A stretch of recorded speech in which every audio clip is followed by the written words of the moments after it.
In this session, we will try to sum up the major critical points in Eliot's essay Tradition and the Individual Talent, which I told you to locate and read, and which is in fact very important to understanding and appreciating Eliot's work. In this essay, Eliot emphasized the importance of tradition in the creation of modernism, and he said that a reuse of tradition or a revival of tradition is a cornerstone in any modernistic approach or modernistic project. What concerns us here is Eliot's concept of tradition and what concept of tradition he actually has. Eliot believes that tradition, literary tradition especially, is not dead or stale, but rather it is obsolete, but rather it is latent, and it needs a poet who is gifted enough, educated enough to kindle in that latent tradition the spark of life once again. And he advocated a universal cosmopolitan concept of tradition. I mean, the word tradition to Eliot is not confined to the American literary tradition only, nor the Western or European literary tradition only, but tradition for him is a universal, cosmopolitan, timeless corpus which includes all what humanity produced in the different disciplines and fields of life: literature, history, anthropology, philosophy. All the texts, whether literary or not literary, which have been produced, in fact, are part of this tradition, and they represent a domain of reference for the modernist poet. So, therefore, tradition to him is an entity which transcends all barriers. Tradition is a living whole. He defined tradition in this way.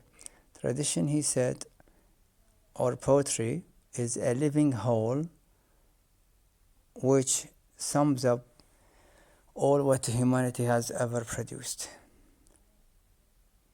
which means that it transcends all linguistic, historical, and geographical barriers.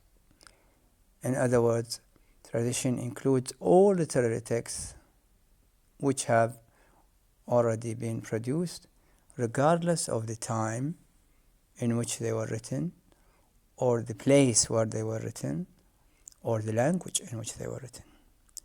So when you read Eliot's poetry, you are very likely to find references to texts in various languages, and he always, in fact, reuses these texts or in the form of allusion or reference or direct quote, and he always renders his borrowings from these texts in the original language. He even doesn't bother to translate what he takes from these texts into English.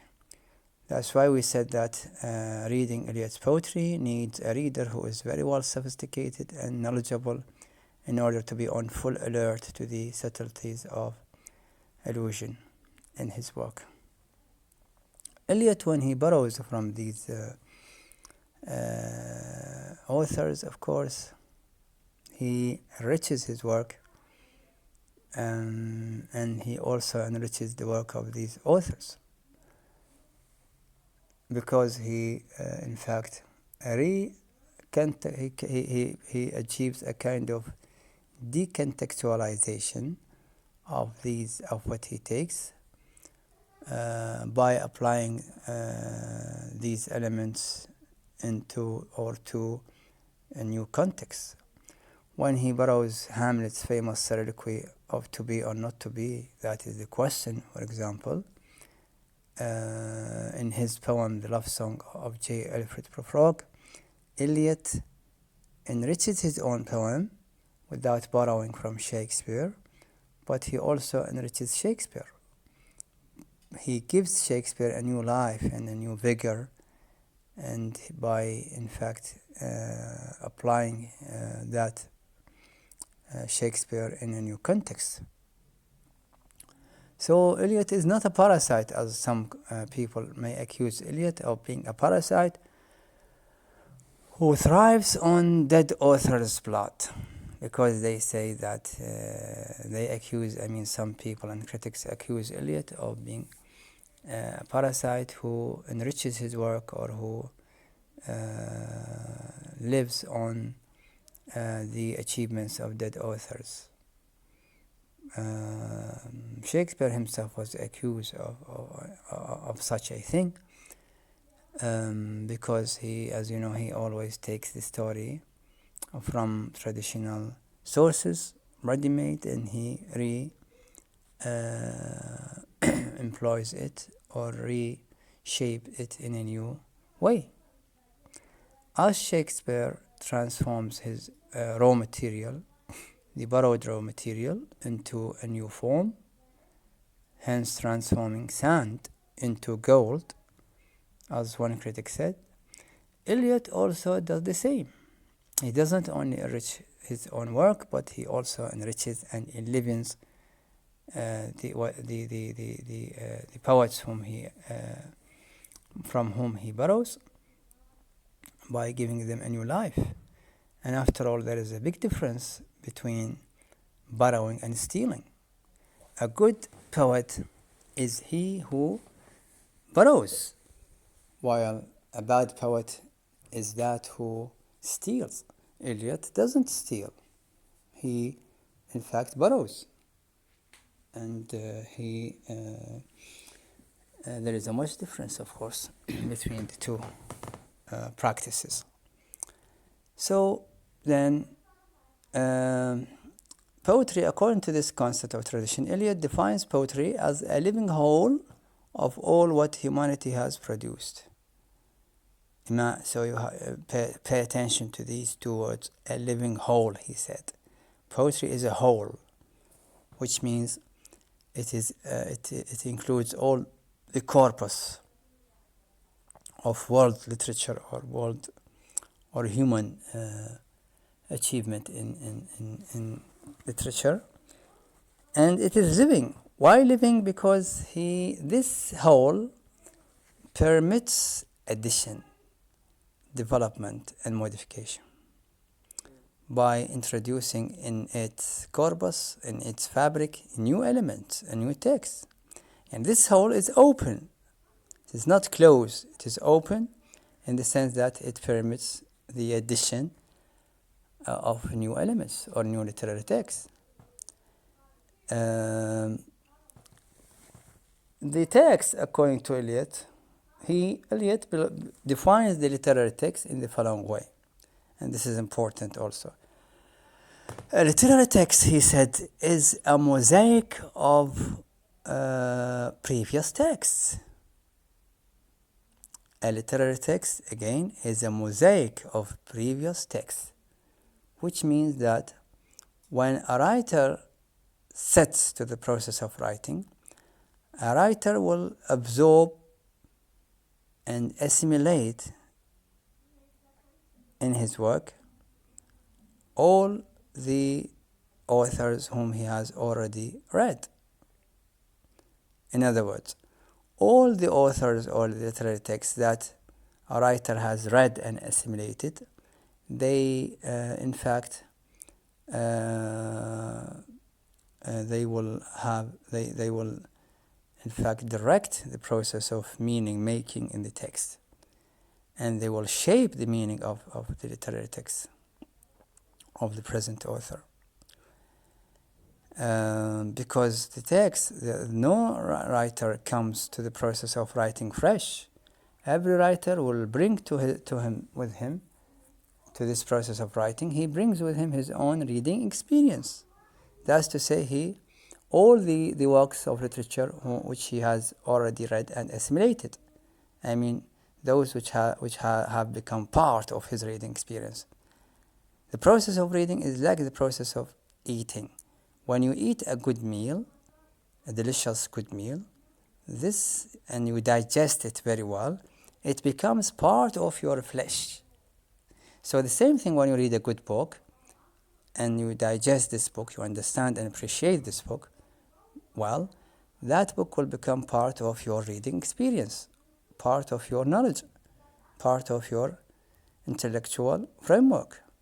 So when you write, those dead authors or previous authors whom you have read and assimilated, they will inevitably jump into your own work and they will have a share in what you write. So it is in this sense that any text is a mosaic of previous texts. Well, this means that Eliot rejects originality.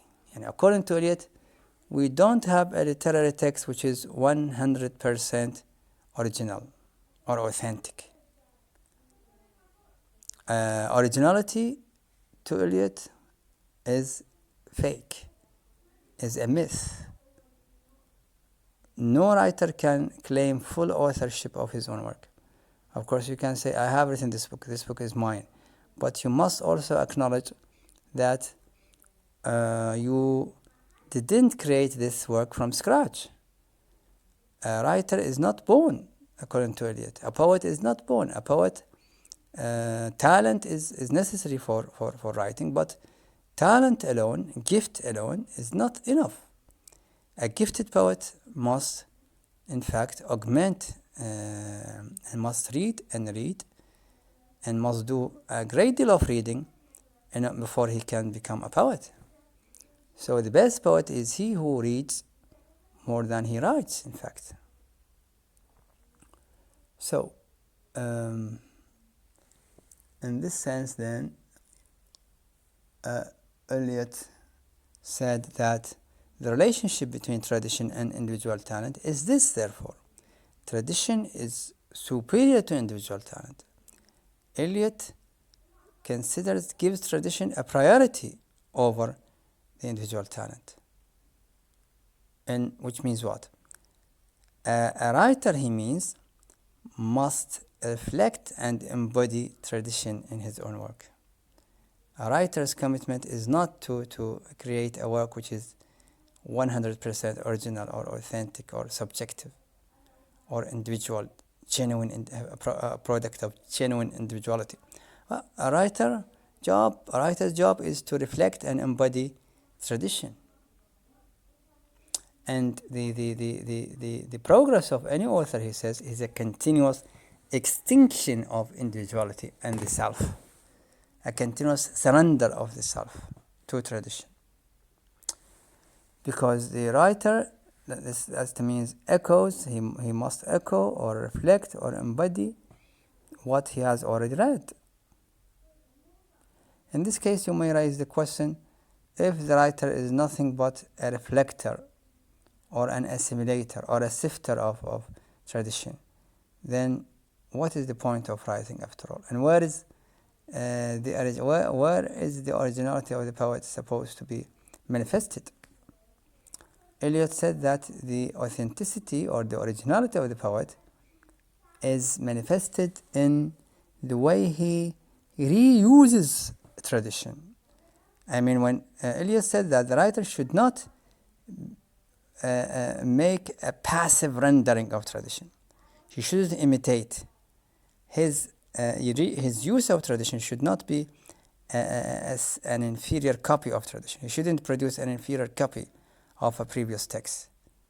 He shouldn't imitate passively, but rather he should use the past in a new way. He should transform the past. He should transform the previous text or the previous tradition by using it in a new way.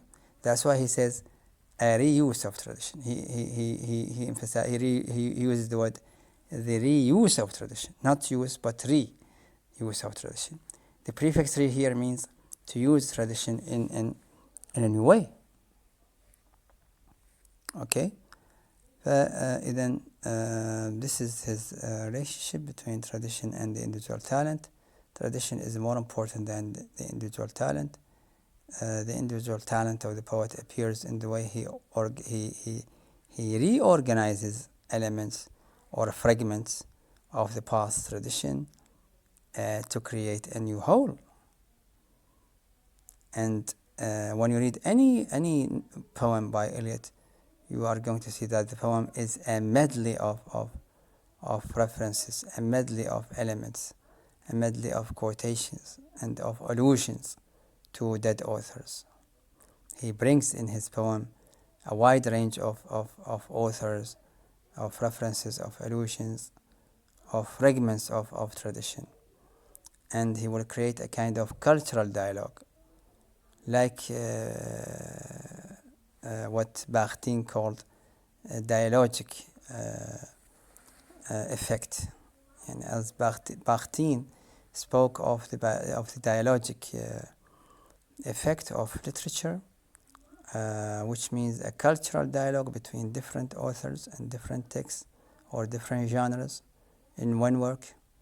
And this will make any poem by Eliot, written by Eliot, a collage of or a mosaic of dead authors or of other previous texts, you see. And in different languages, as we said. Sometimes you are likely to find French and German and Spanish, and especially in the wasteland. In the wasteland, we have a heap of broken images and different. We have and this reference of this wide range of references create a kind of what Eliot called the music of ideas. I mean, these references and allusions to the previous works are always made to echo forward and backward and forward in a symphonic effect, hence creating what Eliot called the music of ideas, which is supposed to compensate for the lack of music consequent upon the abandonment of a unified metrical system and rhyme scheme, because Eliot wrote in free verse, and as you know, in free verse we don't have a unified rhyme scheme and metrical pattern, and in order to compensate for any lack of music consequent upon this, he discovered new sources of music, which is in this interplay of allusions and of authors and text. Eliot, in this respect, is a pioneer of intertextuality. I mean, this is the core of intertextuality, what is called in Arabic التناص. Eliot presented the whole theory of intertextuality as early as 1919, while we will what Julia Kristeva in the 1960s, what Julia, who is known now when you talk about intertextuality, people will say, okay, it is Julia Kristeva who initiated intertextuality. But in fact, it was not Kristeva herself. Kristeva coined the word. She maybe coined she was the first to coin the term intertextuality. But the practice, the theory and the practice of intertextuality, in fact, was initiated as early as 1919 by Eliot in his essay, Tradition and the Individual Talent. And I said, in fact, in the previous session that Eliot was the most important figure in the modern age, and he was a pioneer of most of the modernist and the postmodernist critical tendencies, like the death of the author, like deconstruction and other postmodern tendencies. In fact, then read. You are supposed to read Traditional Individual Talent, and in this session I tried to give a summary of the major points in that essay. And when we read the poem in the third section, we will start with the poem, the love song of J. Alfred Prufrock. We will try to see how Eliot employed or applied this theory and these critical points or creeds in his poetry. We will try to see how much of Eliot the critic is there in the love song of J. Alfred Prufrock, and how did Eliot put into practice the ideas which he proposed in that essay.